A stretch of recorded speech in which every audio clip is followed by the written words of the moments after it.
지혜로운 부모님들은 특별한 비결이 있습니다. 자녀와 가까운 부모님들은 결코 질문을 하지 않습니다. 해결되지 않은 질문들이 있습니다. 69세의 최순자 씨와 그녀의 자녀들은 친근한 관계를 유지하고 있습니다. 아이들은 주변 사람들을 질투하게 만듭니다. 자주 방문해 주세요. 주저하지 말고 어떤 이야기도 나누세요. 하지만 최순자 씨에게는 절대적인 원칙이 없습니다. 자녀에게 절대 물어보지 말아야 할 3가지 질문이 있습니다. 여러 가지 가지가 있습니다. 제 자녀가 이 질문들을 피하기 시작한 이후로 그들은 모든 것이 완전히 달라졌다고 말합니다. 예전에는 전화 받는 게 너무 귀찮았던 제가 지금은 자녀가 먼저 전화를 해옵니다. 집에 돌아오는 것이 위안이 되지는 않습니다. 그는 즐겁다고 말합니다. 정말 훌륭합니다. 하지만 이것은 우연의 일치가 아닙니다. 자녀와 좋은 관계를 유지하는 부모는 질문을 피하는 경우가 많습니다. 질문을 계속하면 자녀는 점점 멀어질 것입니다. 하지만 이러한 질문을 피하면 자녀는 더 가까워질 것입니다. 그 3가지 질문은 오늘 무엇일까요? 정확하게 말씀드리겠습니다. 그렇다면 대신 우리는 어떻게 소통해야 할까요? 그것을 실천하는 방법도 알려드리겠습니다. 방법을 알게 되면 자녀와의 관계가 지금보다 훨씬 더 편안해질 것입니다. 자녀들은 부모님을 더 자주 방문할 것입니다.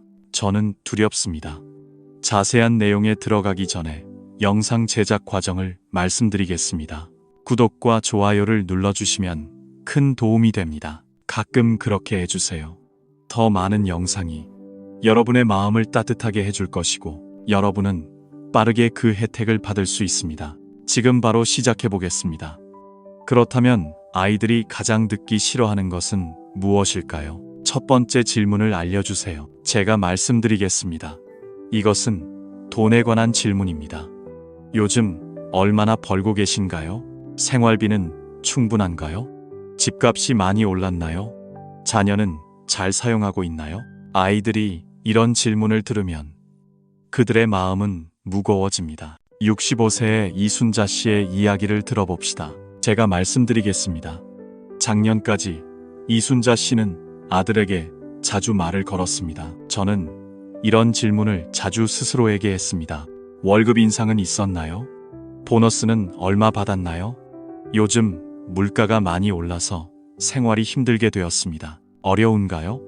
집 계약은 했나요? 얼마나 저축하고 있나요? 이순자 씨는 정말 걱정하고 있었습니다. 제가 물어본 것이었습니다. 만약 자녀가 재정적으로 어려움을 겪고 있다면 그런지 궁금했습니다. 도움이 필요하면 미리 알려주세요. 도와주고 싶습니다. 하지만 아들의 반응은 점점 차가워지고 있었습니다. 제가 전화를 받아도 대답이 여전히 무뚝뚝합니다. 별로 아무것도 아니에요. 그냥 비슷해요. 잘 지내나요? 잘 지내고 있어요. 별로 특별한 건 없어요. 이렇게 버티고 있어요. 잘 해내고 있어요. 전화하는 시간도 점점 짧아지고 있습니다. 아들은 보통 30분 정도 이야기했지만 지금은 5분도 안 걸려서 전화를 할 수 있습니다. 작별 인사를 하려고 노력했습니다. 이순자 할머니는 슬퍼 보였다. 나는 내 자녀가 걱정되어 이 질문을 했다. 왜 할머니는 이 이야기를 피하려고 하시는 걸까? 내가 뭔가 잘못했나 고민했다. 나는 조심스럽게 며느리에게 물어봤지만 며느리의 대답은 나를 정말 충격에 빠뜨렸다. 엄마, 사실 요즘 남편이 많이 스트레스를 받고 있어요. 나는 많은 압박에 직면해 있어요. 엄마가 계속 돈에 대해 이야기하니까 나는 부담을 느껴요. 마치 엄마가 내가 돈을 요청해야 한다고 요구하는 것 같아요.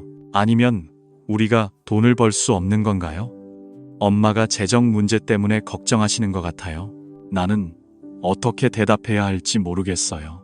그는 그렇게 말했고 이순자 할머니는 이 이야기를 듣고 매우 놀라셨다. 나는 정말 놀랐어요. 그건 전혀 내 의도가 아니었어요. 맞아요. 나는 내가 괜찮은지 알고 싶었을 뿐이에요. 그게 전부예요. 나는 돈을 요청할 생각이 없어요. 나는 호기심에 질문한 거지 걱정해서 한 게 아니에요. 그게 전부예요. 하지만 어린아이들에게는 다르죠. 부모가 자주 돈에 대해 이야기하면 그것이 압박으로 이해될 수 있어요. 부모님이 재정적으로 어려움을 겪고 계신 건가요? 저희에게 도움을 요청하고 계신 건가요? 아니면 저희 생계에 대해 걱정하고 계신 건가요? 괜찮으신가요? 우리는 제대로 살고 있는 건가요? 확인해보고 싶으신가요? 만약 당신이 우리의 경제 상황을 평가하려고 한다면요. 괜찮으신가요? 어떤 목적이든. 이것은 어린아이들에게 정말 큰 부담이에요. 특히 오늘날 젊은 세대는 경제적으로 어려움을 겪고 있어요. 많은 힘든 상황들이 있어요. 집값은 계속 오르고 있어요. 임대료도 많이 오르고 있어요. 물가도 계속 상승하고 있어요. 일자리를 찾는 것도 쉽지 않아요. 월급으로 생활하는 것은 이래도 정말 힘들어요. 결혼하고 아이를 키우는 것은 점점 큰 재정적 부담이에요. 이런 상황에서 부모가 돈에 대해 이야기하면 더욱 큰 스트레스를 유발할 수 있어요. 72세 김순옥 할머니의 경우는 더 심각해요. 이 일은 정말 심각해요. 김순옥 씨는 종종 딸에게 이렇게 물어요. 나는 괜찮아. 신용카드로 갚아야 할 돈이 얼마나 남았지? 이자율이 너무 높아. 아버지의 사업이 잘 되고 있어요. 보험료는 얼마인가요? 아이들이 과외비로 얼마를 내야 하나요? 내 딸이 이런 질문을 들을 때마다 나는 죄책감을 느껴요. 사실 내 재정 상황은 좋지 않아요. 남편의 사업이 잘 되지 않아서요. 아이들의 학비도 부담이에요. 신용카드로 갚아야 할 돈이 아직 많이 남아 있어요. 하지만 나는 부모님을 걱정하게 만들고 싶지 않아요. 그렇지 않아요. 결국 나는 거짓말을 했어요. 괜찮으신가요? 모든 일이 잘 진행되고 있어요. 특별히 부족한 건 없어요. 사업도 점점 개선되고 있어요. 너무 걱정하실 필요 없어요. 그는 그렇게 대답했어요. 하지만 내가 거짓말을 했기 때문에 부모님은 대화하는 것이 부담스럽게 느끼셨어요. 김순욱 씨, 왜 당신의 딸이 당신에게 연락하지 않나요? 무슨 일이 일어나고 있는지 이해할 수 없습니다. 예전에는 그녀가 주 2, 3회 당신에게 전화를 했었죠. 전화를 했지만 지금은 한 달에 한 번만 전화를 받습니다. 명절에만 연락할 수밖에 없는 상황입니다. 여전히 그렇습니다. 김순옥은 매우 괴로워하고 있습니다. 뭔가 문제가 있다는 걸 아는데 그 원인이 뭔지 모르겠어요. 그것을 찾지 못했어요. 하지만 어느 날 제 딸의 친구를 통해 진실을 알게 되었습니다. 제 딸이 재정적으로 어려움을 겪고 있습니다. 그것이 제가 하고 싶었던 말입니다. 남편의 사업이 실패하고 그는 빚에 시달리고 있습니다. 그것이 제가 하고 싶었던 말입니다. 김순옥은 충격을 받았습니다. 제가 자녀가 어려움에 처했을 때 도와줄 수 없다는 게 안타깝습니다. 저는 슬펐지만 더 슬픈 것은 제 아이입니다. 사실 저는 거짓말을 해야 했습니다. 그날 이후로 김순옥 씨는 항상 딸에게 돈 문제를 물어보았습니다. 더 이상 질문하지 않기로 결심했습니다. 대신 이렇게 말했습니다. 딸아, 아버지가 건강하기만 하면 된다. 알겠니? 어려움이 있으면 언제든지 나에게 말해줘. 언제든지 엄마가 도와줄 수 있어. 제가 도와줄게. 너무 무리하지 말고 천천히 해. 놀랍게도 제 딸의 태도가 그 이후로 완전히 바뀌었습니다. 그것이 바뀌었습니다. 반대로 제 딸이 재정적으로 어려움을 겪는 첫 번째 사람이 되었습니다. 저는 제 마음을 털어놓기 시작했습니다. 엄마, 요즘 제가 어려움을 겪고 있어요. 아빠의 사업이 잘 되지 않아요. 어떻게 해야 할지 모르겠어요. 정말 짜증납니다. 그때서야 김순옥은 진정으로 딸을 사랑하게 되었습니다. 제가 도와줄 수 있어요. 돈으로가 아니라 마음으로요. 그것이 도움이 됩니다. 딸의 걱정을 들어주고 함께 해결해 나가세요. 방법을 찾았습니다. 이 과정에서 모녀의 관계가 훨씬 좋아졌습니다. 우리는 더 가까워지고 있습니다. 비슷한 경험을 한 다른 사람도 있습니다. 박미경 할머니, 70세의 이야기입니다. 박미경 할머니는 두 아들이 있으며 둘 다 결혼하여 별거 중입니다. 박미경 할머니는 매 휴일 아들에게 이야기를 나눕니다. 그녀는 이런 질문을 했습니다. 요즘 아이들은 어느 정도 교육을 받고 있나요? 집값이 다시 오르고 있습니다. 당신도 그렇게 생각하나요? 저축은 하고 있나요? 은퇴 준비는 하고 있나요? 처음에 아들들은 진솔하게 대답했습니다. 하지만 대답은 점점 짧아졌습니다. 특히 둘째 아들은 명절에도 집에 오지 않았습니다. 그렇게 하지 않으려 했습니다. 저는 박미경 할머니가 이상하다고 느꼈습니다. 큰 아들에게 물어봤습니다. 하지만 큰 아들의 대답은 저를 놀라게 했습니다. 엄마, 사실 둘째가 요즘 힘들어하고 있어요. 그가 돈 이야기를 계속하니 저도 스트레스를 받습니다. 그들이 받아들일 거라고 하더군요. 그는 자신이 유일하게 살아남지 못하는 사람처럼 느낀다고 말했습니다. 형은 여전히 건강하지만 나는 힘들어요. 그들이 똑같다고 하네요. 그때서야 박미경은 그 사실을 깨달았습니다. 그녀의 질문이 아들들 간의 경쟁으로 작용하고 있었습니다. 제 말은 그것은 심리학이 만들어낸 것이었습니다. 나는 형제들과 비교당하고 있는 것 같은 기분이 들어. 맞아. 그날 이후로 박미경 씨는 계속해서 돈에 대해 물어봤어. 나는 그런 일을 하지 않아. 대신 나는 아들들의 건강과 행복에 관심을 가져. 사람들이 그렇게 보더라고. 그 결과 둘째 아들이도 자주 나를 찾아오게 되었어. 너도 그런 경험이 있을 거야. 내가 돈에 대해 아들과 이야기할 때마다 분위기가 침울해져. 어린애들이 인색해서 그런 게 아니야. 부모님을 사랑하지 않아서 그런 게 아니야. 경제에 대해 이야기하는 것만으로도 부담이 되니까 그뿐이야. 특히 당신의 재정 상황이 부모님과 비슷하거나 기대가 충족되지 않을 때는 더 힘들어. 맞아. 그렇지. 그럼 우리는 뭐 해야 할까? 자녀가 먼저 언급하기 전까지는 돈에 대해 이야기하지 말아야 해. 기다리는 게 낫지. 만약 당신이 정말 도움이 필요하다면 자녀가 가장 먼저 도와줄 거야. 내가 말해줄게.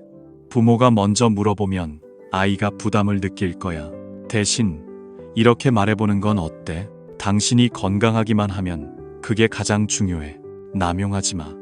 어려움이 있다면 언제든지 나에게 알려줘. 부모는 항상 당신 편이야. 걱정하지 말고 천천히 해. 이런 말들은 아이들에게 큰 위로가 돼. 효과가 있을 거야. 당신에게 재정적 압박을 주지 마. 당신의 사랑을 전달할 수 있어. 그럼 아이들이 더 편안하게 느낄 거야. 도움이 정말 필요할 때가 올 거야. 주저하지 말고 물어봐. 내가 말해줄게. 이건 피해야 할 첫 번째 질문이야. 그게 문제야. 돈에 관한 질문이 아무리 좋아도 의도적으로라도 이 행동은 아이들에게 부담이 될 수 있어. 이 점을 꼭 기억해. 그러므로 피해야 할 두 번째 질문은 그게 뭘까? 결혼, 사랑, 손주와 관련된 거야. 이게 질문이야. 언제 결혼할 거야? 요즘 누구와 데이트하고 있어? 나는 아직도 혼자야. 두 번째 계획은 없어? 이런 질문들은 아이들에게 정말 힘들어. 너무 스트레스야. 68세의 정기선 씨의 이야기를 시작하자. 내가 이야기해 줄게.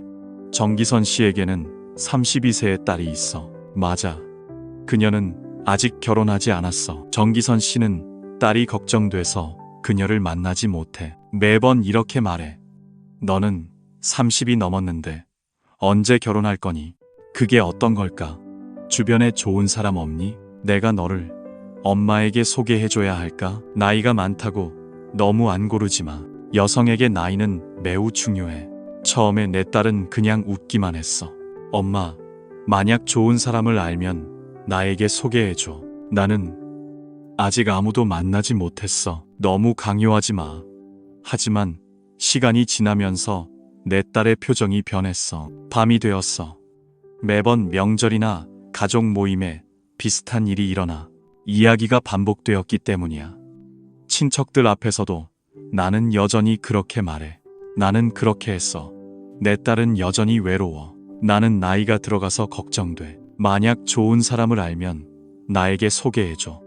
제 딸이 가족 모임에 점점 더 많이 참여하고 있어요. 저는 그게 싫어요. 전화를 자주 받지도 않아요. 정기선 씨는 정말 이상해요. 제가 이렇게 말하는 이유는 제 딸 때문인데 왜 그럴까요? 제가 이걸 피해야 할까요? 그런데 어느 날 제 딸이 화를 내더라고요. 엄마, 그만해. 나는 결혼하고 싶지 않아서 그런 거야. 이 말 아세요? 저도 좋은 사람을 만나고 싶어요. 하지만 엄마가 계속 그러니까 더 나빠져요. 정말 부담이에요. 친척들 앞에서 그런 말 하지 마세요. 너무 부끄러워요. 정기선 씨는 매우 놀랐어요. 제 딸이 이렇게 화를 내는 모습을 처음 봤어요. 그때서야 그는 자신의 말이 딸에게 어떤 의미인지 깨달았어요. 저는 딸을 깊이 상처 입혔다는 걸 알았어요. 딸의 입장에서는 결혼하고 싶어도 아마도 그녀는 듣는 사람을 만나지 못했을지도 몰라요. 아니면 일을 집중하고 싶어서 결혼 생각을 하지 않을 수도 있어요. 그녀가 그것을 미루고 있는 걸 수도 있어요. 어떤 이유든 딸의 선택을 존중해야 해요. 저는 그렇게 했어요. 그날 이후 정기선은 결혼에 대해 이야기하기 시작했어요. 저는 그렇게 하지 않았어요. 대신 딸의 일과 취미에 관심을 가져야 해요. 모두가 그렇게 보고 있었어요. 지금 당신의 일은 어떤가요? 새로운 과제가 마음에 드나요? 건강관리도 잘하고 있나요? 놀랍게도 제 딸이 저와 더 자주 연락하기 시작했어요. 시작된 거예요. 그리고 몇 달 후 제 딸이 말했어요. 엄마, 사실 요즘 만나는 사람이 있어. 아직 확실하지 않지만 시간이 나면 엄마에게 소개할게. 그때서야 정기선은 부모가 축하하지 않을 때 자녀가 마음을 열게 된다는 걸 깨달았어요. 맞아요. 다른 경우를 생각해 봅시다. 황금숙 여사, 71세, 결혼해서 아들이 있어요. 저는 종종 커플들에게 이렇게 질문해요. 둘째 계획은 없나요? 한 아이만 키우면 외로울 거예요. 형제가 있으면 서로 도와줄 수 있어요. 우리 시대에는 아이들이 많았어요. 며느리가 이런 말을 들으면 저는 스트레스를 느꼈어요. 사실 둘째 아이를 원했지만 경제적으로 시간 여유가 없었어요. 첫째 아이 하나만 키우는 것도 힘든 일이에요. 하지만 제가 시어머니에게 이 이야기를 했어요. 말하기가 힘들었어요. 그래서 이렇게 대답했죠.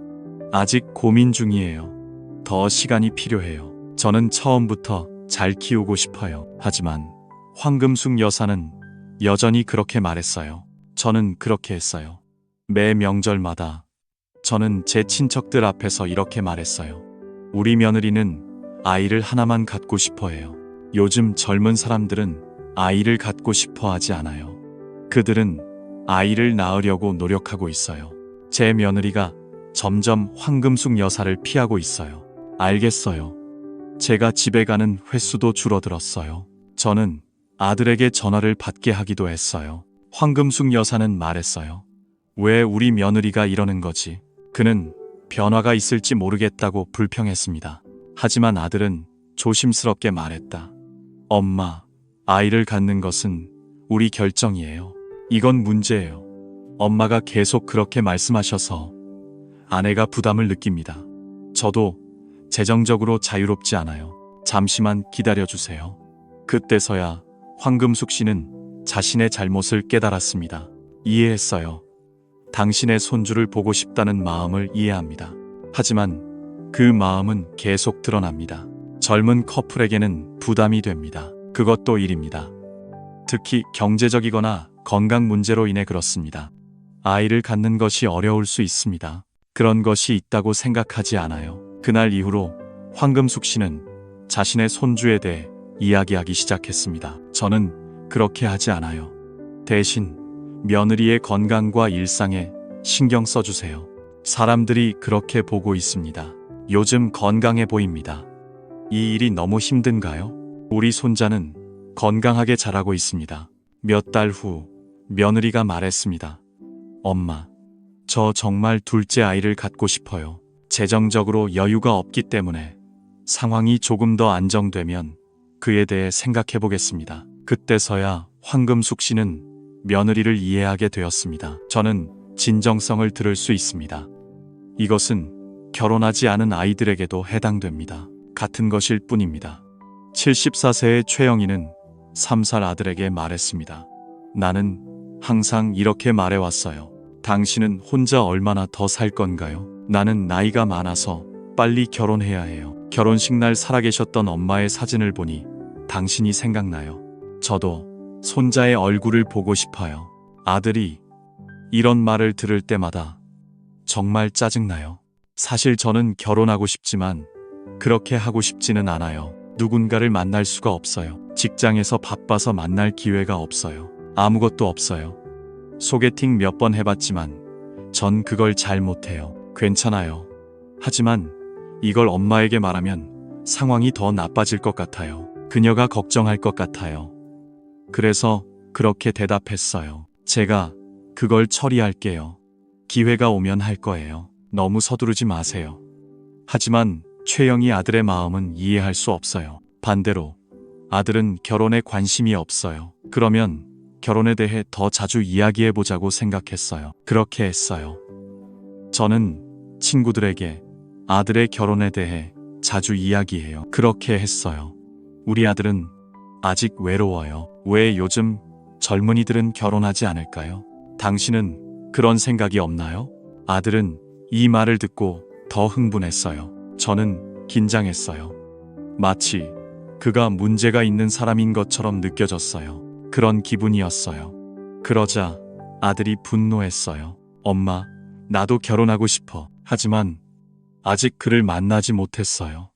그런 말하지 마세요. 당신의 친구들에게 그런 말하지 마세요. 너무 창피해요. 최영희는 충격을 받았어요. 저는 아들이 결혼에 관심이 없다는 것을 알고 있어요. 그건 알지만 사실 저는 정말 원해요. 맞아요. 그날 이후로 최영희는 결혼에 대해 이야기하기 시작했어요. 저는 그렇게 하지 않았어요. 대신에 아들의 일상과 취미에 관심을 가져보세요. 사람들은 그렇게 보고 있습니다. 제 아들도 안도감을 느끼고 있습니다. 그리고 1년 후 제 아들은 좋은 사람을 만났습니다. 우리는 만나서 결혼했습니다. 당신도 비슷한 경험이 있었을지 모르겠네요. 저는 걱정이 됩니다. 당신은 자녀나 손자의 결혼에 대해 걱정하고 있나요? 걱정할 이유가 분명히 있을 겁니다. 하지만 이러한 문제는 부모의 문제입니다. 강요해서 해결할 수 있는 일이 아닙니다. 절대 그렇지 않습니다. 반대로 그저 아이들에게 부담을 더할 뿐입니다. 아이들도 그들만의 걱정이 있습니다. 결혼하고 싶어도 좋은 사람을 찾는 것이 쉽지 않습니다. 우리는 서로 만났을지도 모릅니다. 아이를 갖고 싶어도 재정적으로 어려움이 있습니다. 그럴 수도 있습니다. 건강 문제도 있을 수 있습니다. 이런 상황에서 부모가 계속 압박을 가하면 아이들은 점점 더 활동적이 됩니다. 그렇다면 우리는 무엇을 해야 할까요? 결혼과 출산에 관해서는 자녀가 최우선입니다. 적절한 시기를 기다리는 것이 좋습니다. 대신 현재 자녀의 삶에 관심을 가져주세요. 그렇게 해주시길 바랍니다. 요즘 어떻게 지내세요? 건강하시나요? 일은 즐거운가요? 취미는 즐기고 있나요? 이러한 질문들이 아이들에게는 훨씬 더 중요합니다. 모든 것을 편안하게 두세요. 그리고 아이가 스스로 결정할 수 있도록 하세요. 그렇게 될 것이라고 믿으세요. 좋은 소식이 전해질 때 아이가 가장 먼저 알려줄 것입니다. 제가 말씀드릴게요. 이것은 피해야 할 두 번째 질문입니다. 그것이 문제입니다. 결혼과 경력은 개인의 선택이며 부모가 결정하는 것이 아닙니다. 이것이 서두를 일이 아님을 확실히 해주세요. 꼭 기억하세요. 이제 피해야 할 세 번째 질문입니다. 제가 말씀드릴게요. 일과 경력에 너무 집중하면 그것은 간섭입니다. 당신의 직장 생활은 괜찮나요? 상사는 어떤가요? 동료들과 잘 지내고 있나요? 직업을 바꿔볼 생각을 해본 적이 있나요? 그 일이 당신에게 맞는다고 생각하나요? 아이들이 이런 질문들을 자주 받으면 부담을 느낍니다. 66세의 조순심 할머니의 이야기를 들어보겠습니다. 제가 말씀드릴게요. 조순심 할머니는 29세 아들이 있습니다. 대학 졸업 후 그는 중소기업에서 안정적인 직장 생활을 하고 있습니다. 조순심 할머니는 아들이 일하고 있다고 말합니다. 저는 그가 그 일을 잘하고 있는지 궁금합니다. 그래서 전화를 할 때마다 이 질문을 합니다. 너의 일은 괜찮니? 그는 회사에서 인정을 받았습니다. 당신은 언제 승진할 것 같나요? 그는 정말 열심히 일하고 있습니다.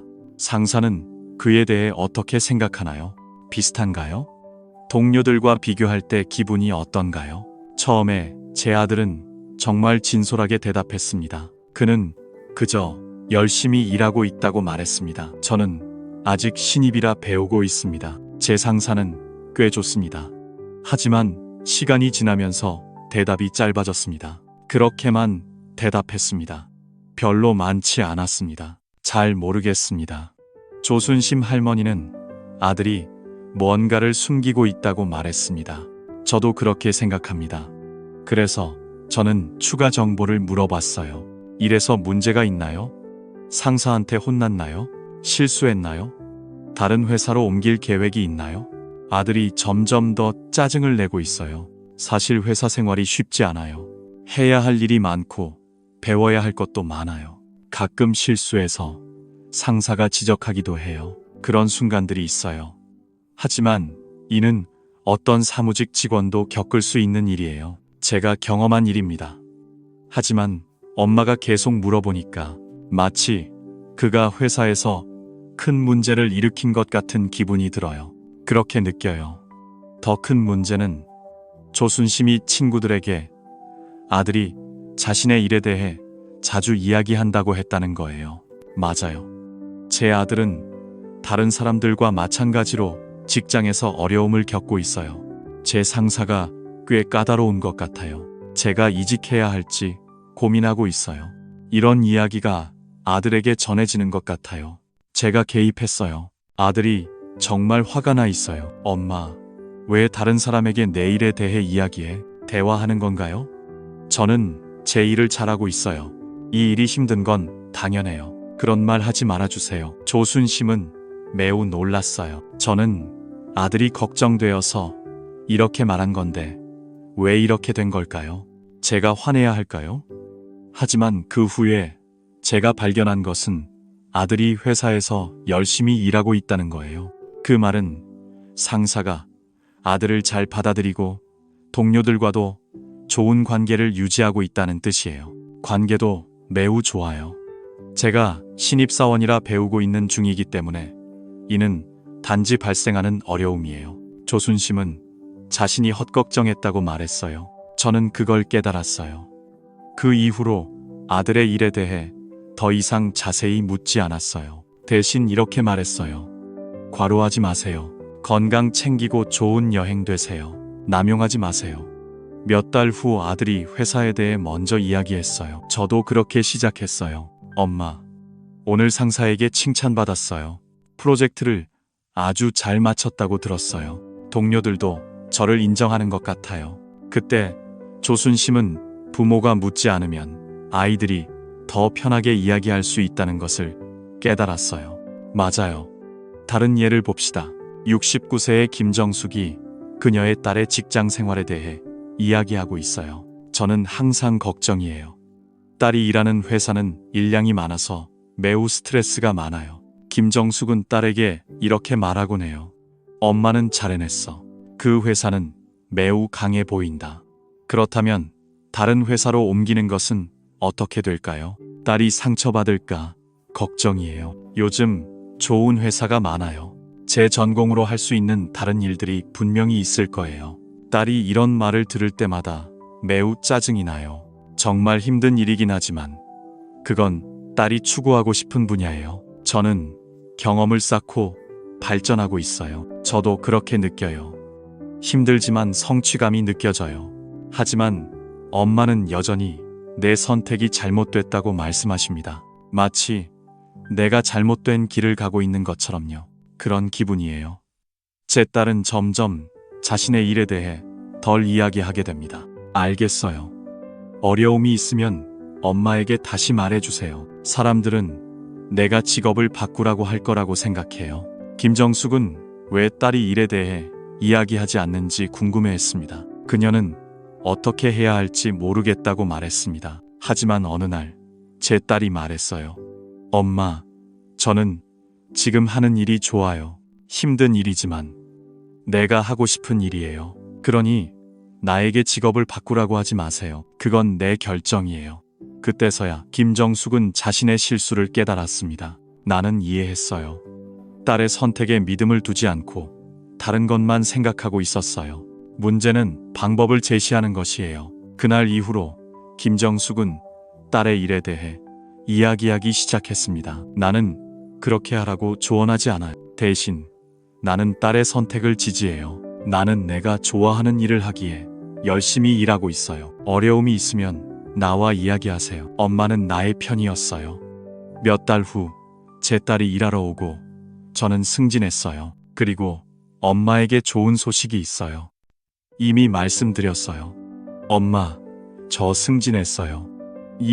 너무 기뻐요. 제 선택이 옳았던 것 같아요. 72세의 이혜선의 경우는 조금 다릅니다. 이혜선의 아들은 프리랜서로 일하고 있어요. 그게 걱정스러워요. 프로젝트는 안정적인 일자리가 없기 때문에 단위로 진행됩니다. 이혜선은 아들에게 이렇게 말하곤 해요. 나는 잘하고 있어. 프리랜서가 불안정한 거 아니야? 그럼 정규직 일자리는 어떻게 돼? 나이가 들면 일자리를 찾기가 어렵습니다. 안정적인 회사에서 일해야 해요. 연금과 보험은 어떻게 할 거예요? 아들이 이런 말을 들을 때마다 나는 긴장해요. 처음에는 걱정했지만 지금도 여전히 걱정해요. 나는 꽤 안정적인 수입을 얻고 있습니다. 반대로 회사를 다닐 때보다 더 자유롭게 느껴요. 나는 만족해요. 하지만 엄마는 여전히 내가 선택한 것이 잘못됐다고 말씀하세요. 마치 내가 무책임한 사람인 것처럼요. 그런 기분이 들어요. 아들은 점점 엄마와 더 많이 연락하게 됩니다. 나는 그것이 싫어지기 시작했어요. 전화해도 일이 관련되면 그건 단지 문제일 뿐이에요. 나는 극복하려고 노력했어요. 왜 이혜선의 아들은 이렇게 행동할까요? 그는 무언가가 변했는지 모르겠다고 말해요. 하지만 며느리는 조심스럽게 말해요. 엄마와 남편이 매우 긴장해요. 그들은 나에게 안정적인 직업을 찾으라고 해요. 당신이 그렇게 하고 있으니까요. 지금 잘하고 있는데 자신감을 잃어가고 있어요. 그때서야 이혜선은 내가 무슨 말을 하고 있는지 깨달았습니다. 그것이 아들에게 어떤 영향을 미쳤을까요? 나는 이해했어요. 나는 아들이 걱정돼서 이런 말을 해요. 그것이 내 자신감을 떨어뜨려요. 그날 이후로 이혜선은 아들의 음식을 먹기 시작했어요. 나는 그걸 인정했어요. 나는 잘하고 있다고 생각해요. 자유롭게 일할 수 있다면 정말 좋을 거예요. 당신의 건강만 잘 챙기면 됩니다. 몇 달 후 아들이 큰 프로젝트를 시작했어요. 저는 그가 잘할 수 있도록 도와줬습니다. 그리고 엄마에게 자신 있게 말했죠. 엄마, 제가 올바른 선택을 했어요. 지금은 모든 것이 정말 안정적이에요. 걱정하지 마세요. 당신도 자녀의 일하는 삶이 궁금할 수 있어요. 저는 두려워요. 당신도 잘하고 있는지 걱정할 수 있죠. 하지만 저는 제 아이의 일로 너무 바빠요. 간섭하는 것은 좋지 않아요. 아이들은 이미 성장했고 자신만의 일을 할 수 있어요. 당신이 판단할 수 있습니다.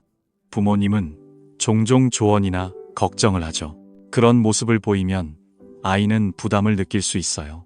자신의 선택에 자신감을 가져야 해요. 힘들어질 거예요. 그럼 우리는 무엇을 해야 할까요?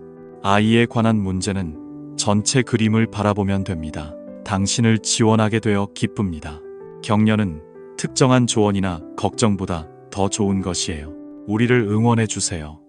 당신이 열심히 일하는 모습을 보니 기쁩니다. 저는 제가 하고 싶은 일을 하니까요.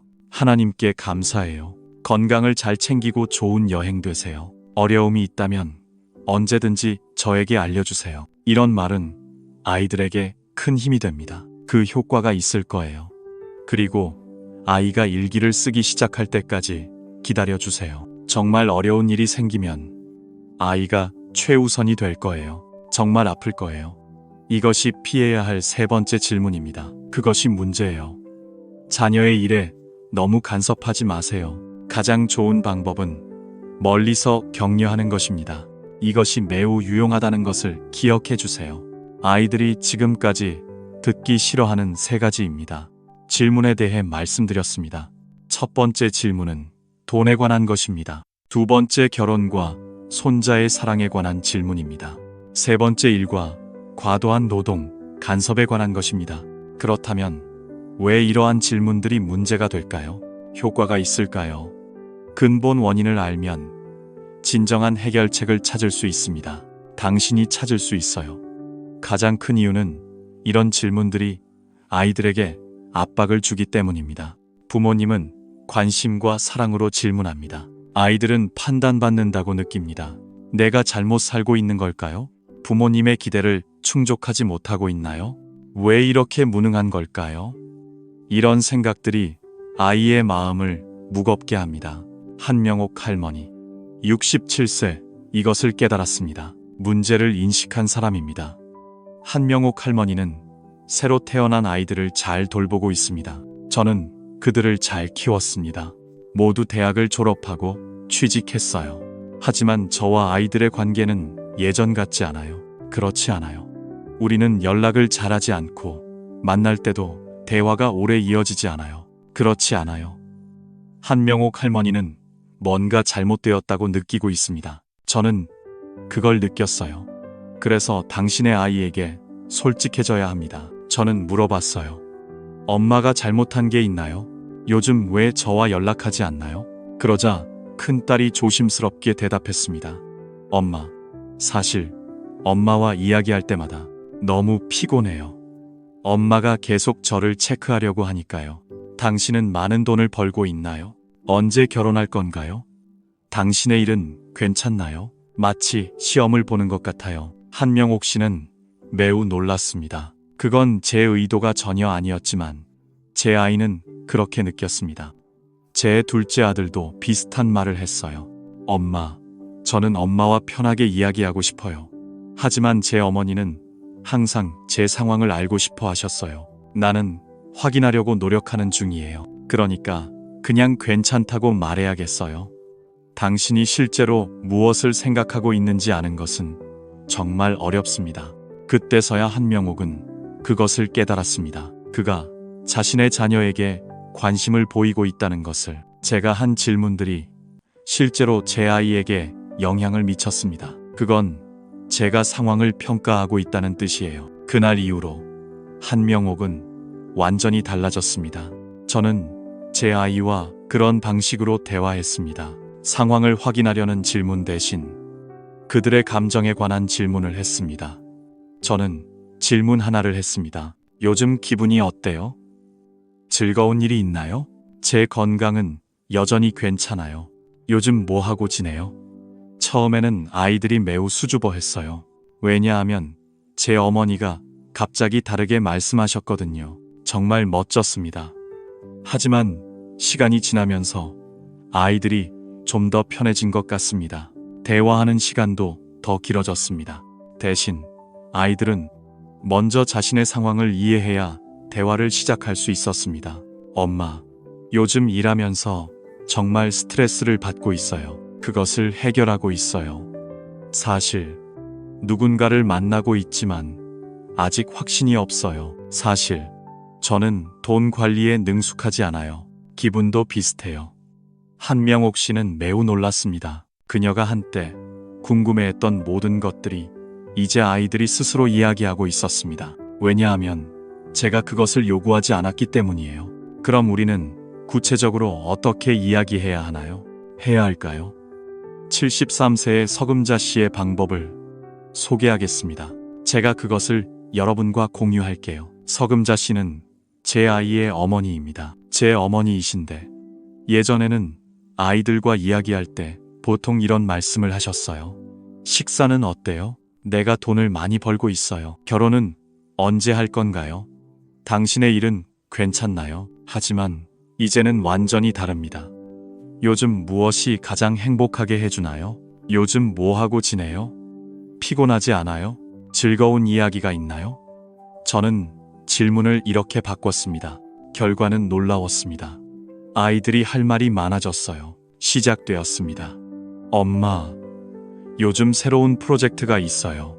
이 역할을 맡게 되었고 정말 재미있어요. 지난 주말 친구들과 함께 산에 갔는데 정말 좋았어요. 사실 요즘 몇 가지 걱정이 있어요. 서금자 씨는 이것을 어떻게 바꿨을까요? 생각해 보셨나요? 비결은 질문의 방향을 바꾸는 것입니다. 맞아요. 결과에 대해 묻는 대신 과정에 대해 물었어요. 성과를 확인하는 대신 경험을 확인했습니다. 저는 그것을 공유했습니다. 평가하는 대신 공감했습니다. 예를 들어 이런 식으로요. 만약 전에 월급이 올랐냐고 물었다면 지금은 모든 것이 즐겁습니다. 이렇게 묻습니다. 언제 결혼했어요? 만약 저에게 물어본다면 요즘 뭐하고 지내요? 그는 묻습니다. 보람을 느끼나요? 예전에는 회사에서 인정받은 적이 있어요. 요즘 뭐하고 지내냐고 묻는다면 한번 물어보세요. 그들은 비슷한 관심을 보이지만 자녀들은 그것을 받을 때 완전히 다르게 느낍니다. 전자는 평가받는 것처럼 느끼고 후자는 저는 마치 관심을 받고 있는 것 같은 기분이 들어요. 또 하나 중요한 원칙이 있어요. 조언하기보다는 공감하기. 맞아요. 68세 박영란 씨의 경우에 대해서 이야기해보죠. 박영란 씨는 아들이 직장에서 어려움을 겪고 있다고 말했어요. 당신도 이런 일을 겪고 있다고 들었어요. 예전에도 그렇게 말한 적이 있어요. 그런 경우에는 이렇게 해보세요. 다른 회사로 옮기는 것도 고려해보세요. 너무 스트레스 받지 마세요.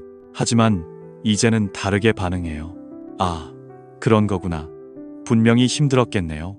하지만 어쨌든 저는 잘 해낼 거예요. 무슨 일이 있어도 엄마는 항상 저와 함께해요. 결과는 어떻게 될까요? 아들이 더 많이 이야기해요. 효과가 있을 거예요. 제가 조언을 원해서가 아니라 공감을 원하는 거예요. 많은 경우 사람들이 그런 이야기를 하는 이유는 그것을 받고 싶어서예요. 75세 임순덕 씨가 이런 경험을 했어요. 저는 해냈어요. 제 딸이 결혼에 대해 걱정하고 있다는 얘기를 들었어요. 저는 해냈어요. 예전 같았으면 빨리 결정하라고 했을 거예요. 그렇게 하라고 재촉했어요.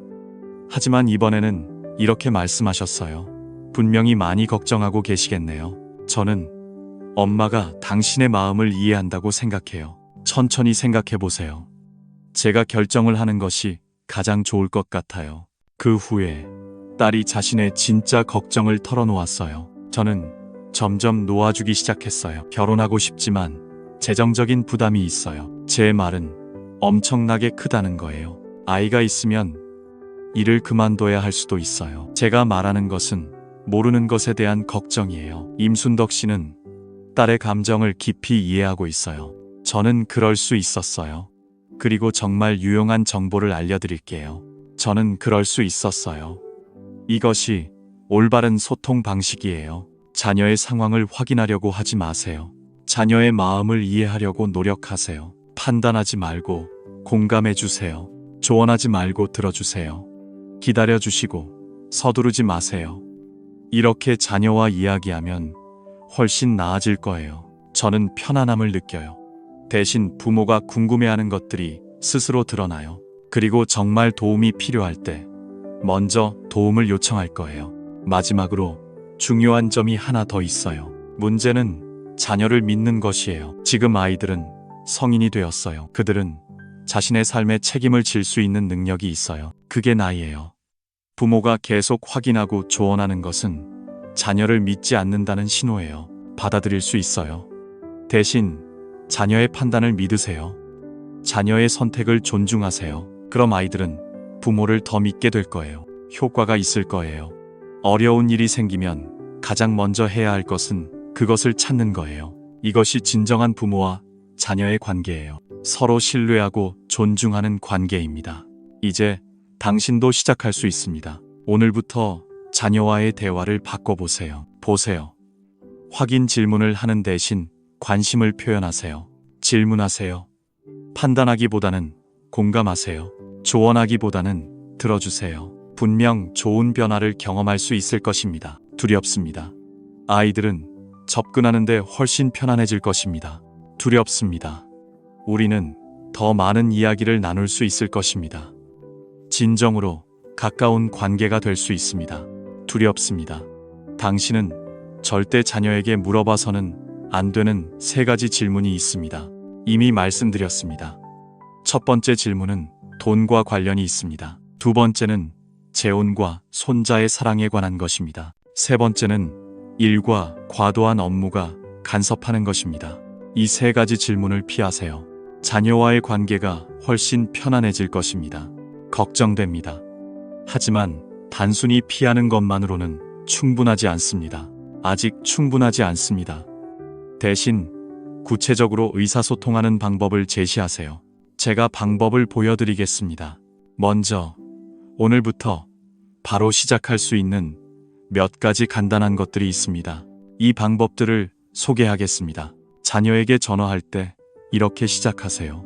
이봐, 요즘 어떻게 지내? 건강은 괜찮아? 무슨 재미있는 일이 있어? 나는 괜찮아.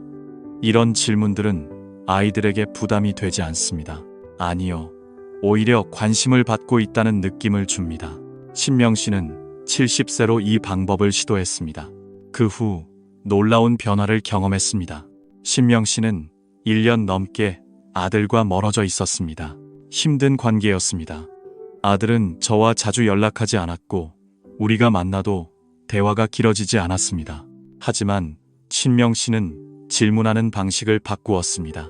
일주일 후 변화가 시작되었습니다. 아들의 전화 통화가 점점 길어졌습니다. 시작되었습니다. 예전에는 통화가 5분이면 끝났습니다. 하지만 이제는 30분 동안 이어집니다. 아들도 먼저 저에게 전화를 걸기 시작했습니다. 시작되었습니다. 엄마, 오늘 재미있는 일이 있었어. 엄마, 요즘 정말 좋아. 엄마, 직장에서 좋은 일이 생겼어. 신명 씨가 궁금해하는 모든 것들입니다. 아들이 스스로 이야기를 시작했습니다. 걱정됩니다. 돈, 일, 심지어 사랑에 대한 이야기를 합니다. 제 말은 모든 것들입니다. 신미영 씨는 정말 훌륭합니다. 아들은 제가 묻지 않아도 여전히 이야기를 나눕니다. 그게 제 말입니다.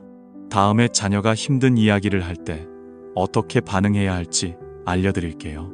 제가 도와드리겠습니다. 74세의 오혜자 씨의 경험을 들어보세요. 제가 공유하겠습니다. 어느 날 그의 딸이 이렇게 말했습니다. 우리는 이야기했습니다. 엄마, 사실 요즘 남편과 어려움이 있어. 계속 싸우고 있어. 어떻게 해야 할지 모르겠어요. 예전에 오혜자 씨는 이렇게 말한 적이 있습니다. 걱정됩니다. 그런 경우 저는 그냥 견뎌야 합니다. 남편에게 잘 대해주세요. 이혼 생각은 하지 마세요. 하지만 이번에는 제가 다르게 반응했어요. 정말 힘들었겠죠. 엄마, 저도 그 기분을 이해해요. 제가 당신의 기분을 이해하는 것 같아요. 무슨 일이 있어도 엄마는 항상 제 곁에 계시죠. 그 후에 제 딸이 더 자세히 말하기 시작했어요. 그게 시작되었어요. 남편과의 갈등이 어떻게 시작되었는지요? 맞아요. 어떤 기분인지 말해주세요. 오혜자 씨는 조용히 듣고 있었어요. 저는 해냈어요. 조언을 할 생각은 없었어요. 그런데 이상한 일이 일어났어요. 제 딸이 스스로 해결책을 찾기 시작했어요. 저는 걱정했어요. 엄마와 이야기한 후에 기분이 좋아졌어요. 정말 멋져요. 제가 뭘 해야 할지 알 것 같아요. 당신의 남편에게 더 솔직해져요. 지켜볼게요. 몇 주 후 제 딸이 다시 전화를 걸었어요. 제가 해냈어요. 엄마, 남편과 솔직하게 이야기해보세요. 저는 그걸 공유했어요. 우리가 서로 오해하는 경우가 많아요. 이제는 모든 게 훨씬 나아졌어요. 엄마가 저를 들어줘서 정말 감사해요. 그때 오혜자 씨는 그걸 깨달았어요. 아이들이 원하는 것은 조언이 아니에요. 제 말은 공감이에요. 듣는 것만으로도 도움이 될 수 있어요. 그것은 실현 가능하다는 뜻이에요. 이제 구체적인, 실질적인 지침을 드릴게요. 제가 당신에게 드릴게요. 먼저 아이와 이야기할 때 그 상황에 대해 생각해 보세요. 감정에 대해 물어보세요. 저는 돈을 많이 벌고 있어요.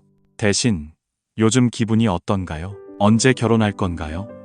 대신 요즘 무엇을 하고 있나요? 그 일을 하면서 즐거운가요? 일이 괜찮나요? 대신 요즘 무엇을 하고 있나요? 재미있는 일이 있나요?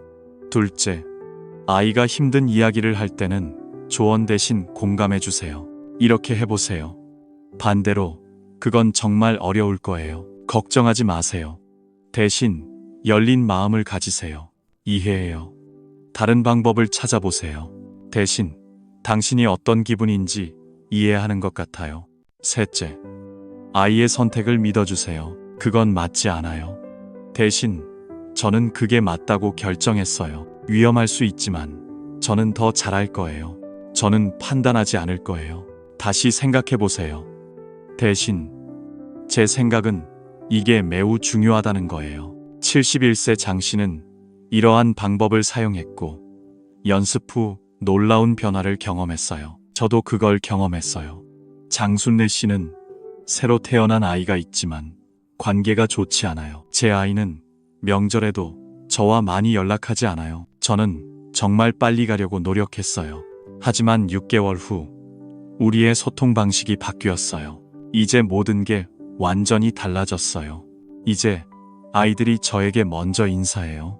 그들은 매주 주말마다 번갈아 가며 찾아와요. 아이들은 할머니를 아주 사랑해요. 장순 씨는 이렇게 말했어요. 당신의 아이를 바꾸려고 하지 마세요.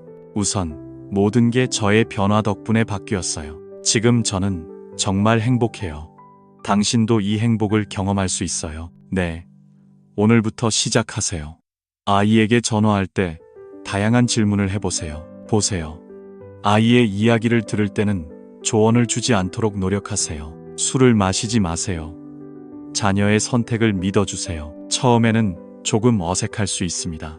자녀도 놀랄 수 있습니다. 하지만 시간이 지나면 모든 것이 확실히 바뀔 것입니다. 당신은 보게 될 것입니다. 자녀는 당신에게 더 가까워질 것입니다. 우리는 이야기할 것이 더 많습니다. 내가 원하는 것은 정말 가까운 관계입니다. 그리고 정말 중요한 한 가지 당신에게 이야기해 드릴게요. 자녀와의 관계가 개선되면 노년이 훨씬 더 행복해질 것입니다. 아이들이 자주 찾아올 것입니다. 당신은 손주와도 더 가까워질 것입니다. 당신은 외롭지 않게 노년을 즐길 수 있습니다. 이 모든 것은 당신의 작은 변화에서 비롯됩니다. 단지 당신이 자녀에게 묻는 3가지 질문을 바꾸는 것에서 시작됩니다. 맞습니다. 김정자 할머니 76세 이렇게 말씀하셨습니다. 당신이 말씀하셨습니다. 60년을 살고 나서 드디어 자녀와 진정한 관계를 가질 수 있었습니다. 저는 대화하는 법을 배웠습니다. 지금 저는 정말 행복합니다. 당신도 김정자처럼 행복할 수 있습니다. 맞습니다. 오늘의 영상이 당신에게 도움이 되었기를 바랍니다. 진심으로 그렇게 되기를 바랍니다. 당신과 자녀의 관계가 더 따뜻해지기를 바랍니다. 진심으로 그렇게 되기를 바랍니다. 당신의 매일이 자녀의 사랑으로 가득하길 바랍니다. 그것이 충분했기를 바랍니다. 더 알고 싶으시면 구독하고 좋아요를 눌러주세요. 제가 도와드릴 수 있습니다. 맞습니다. 댓글에 당신의 경험을 공유해 주세요. 이것이 다른 많은 사람들에게도 큰 도움이 될 것입니다. 오늘은 당신과 함께 시간을 보낼 것입니다. 저를 도와주신 모든 분들께 진심으로 감사드립니다. 감사합니다. 다음번엔 더 잘할 수 있도록 노력하겠습니다. 당신을 방문할 것입니다. 오늘 열심히 일해주신 모든 분들께 감사합니다. 항상 건강하고 행복하세요.